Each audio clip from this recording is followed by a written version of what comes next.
తెలుగుదేశం పార్టీలో కార్యకర్తలే మా అధినేతలు. ఈ మాట నేను ఊరికే అంటం లేదు. దేశంలో ఏ పార్టీకి తక్కని కార్యకర్తలు ఒక తెలుగుదేశం పార్టీకే సొంతం.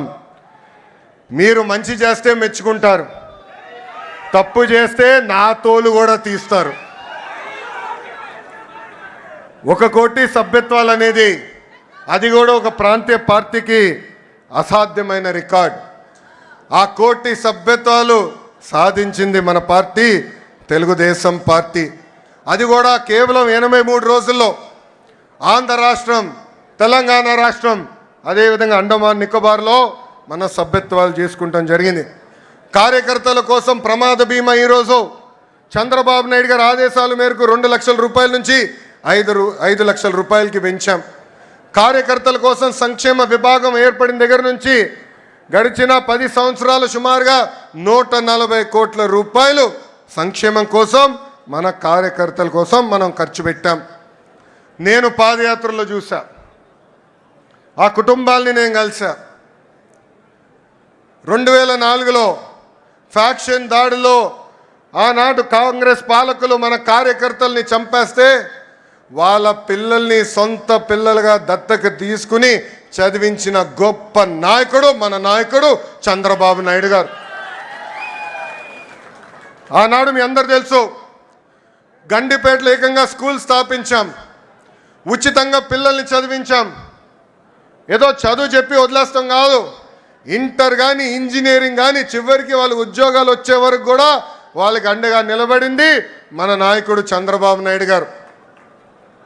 భారతదేశ చరిత్రలో ఏ పార్టీలో అది జరగలేదు. ఈరోజు ఒక మాటలో చెప్పాలంటే మనందరి అదృష్టం, ఇంత గొప్ప నాయకుడు మనకి అధ్యక్షుడిగా ఉంటాం. నేను అనేక సందర్భాల్లో చెప్పా, చిన్నప్పుడు నేను అనుకునేవాడిని నాతో ఉండేదానికి ఆయనకి సమయం లేదు, కానీ గండిపేట స్కూల్కి వెళ్ళేదానికి ఆయనకి సమయం ఉందని. అప్పుడు ఆయన ఒక మాట అడిగా, ఎందుకు మీరు అంత సమయం గండిపేట స్కూల్కి ఇస్తున్నారని. అప్పుడు ఆయన ఒకటే అన్నారు, అరే ఫ్యాక్షన్ దాడిలో ఎవరన్నా చంపేస్తే తిరిగి కుటుంబం మొత్తం మళ్ళీ ఫ్యాక్షన్ చేయాలంటారు, ఆ ఫ్యాక్షనిజంకి హ్యూమనిజం ఇవ్వాలనేది నా లక్ష్యం, దానికి ఫుల్ స్టాప్ పెట్టే బాధ్యత నేను తీసుకుంటానని చెప్పారు. పాదయాత్రలో కుటుంబాలని కలిసా. ఆ పిల్లలు ఈరోజు పెద్దవాళ్ళయ్యారు. ఒక డెలాయిట్, ఒక టీసీఎస్ లాంటి సంస్థల్లో ఈరోజు పనిచేస్తాం జరుగుతుంది. నేను బయట ఎంత పోరాడుతున్నానో పార్టీలో కూడా నేను అంతే పోరాడుతున్నా. నా లక్ష్యం ఒకటే, పార్టీ కోసం అహర్నిశలు కష్టపడిన కార్యకర్తల నాయకులకి గుర్తింపు ఉండాలి. గ్రామ స్థాయి నాయకులు రాష్ట్ర స్థాయికి ఎదగాలి, పాలిట్ బ్యూరో రూమ్లో అడుగు పెట్టాలనేదే నా లక్ష్యం. పార్టీ ముందు ఒక ప్రతిపాదన ఉంచాను. 3 టర్మ్లు ఒక పదవి చేసిన తర్వాత పై పదవి కన్నా వెళ్ళాలి, లేదంటే ఒక్క టర్మ్ బ్రేక్ తీసుకోవాలి. జాతీయ ప్రధాన కార్యదర్శిగా నేను ఈరోజు 4వ టర్మ్లో ఉన్నాను.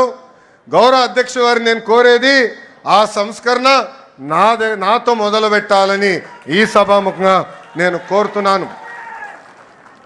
ఇది జరిగితేనే పార్టీలో కదలిక వస్తుంది, యువతకి రెక్కలొచ్చి రాజకీయాల్లో మెరుగైన అవకాశాలు వస్తాయి. నా స్టైల్ ఒకటే, సీనియర్ని జూనియర్ని సమానం గౌరవిస్తా, పనిచేసే వాళ్ళకే నేను ప్రమోషన్ ఇస్తా. పసుపు జెండా ఇంకో 40 ఏళ్ళు రెపరెపలాడాలి. దానికి ఎప్పుడు నిరంతరం పార్టీలో యువరక్తం పారాలి. దానికి అందరి సహకారం ఉండాలి. పెద్దలందరూ కూడా ఈరోజు పాలిట్ బ్యూరో సభ్యులందరూ కూడా యువకుల్ని పెద్ద ఎత్తున ప్రోత్సహిస్తున్నారు. రండి, కదలి రండి, ఒక ప్రపంచంగా ఆంధ్ర రాష్ట్రాన్ని ముందలు తీసుకెళ్దామని ఆంధ్ర రాష్ట్ర ప్రజలు కూడా పిలిపిస్తూ, నేను ఎక్కడికి వెళ్ళినా రెడ్ బుక్ గురించి డిస్కషన్. నేను అనుకుంటున్నా రెడ్ బుక్ గురించి మాట్లాడాల్సిన అవసరం లే. ఎందుకంటే రెడ్ బుక్ చెప్పగానే కొంతమంది గుండుపోటు వస్తుంది.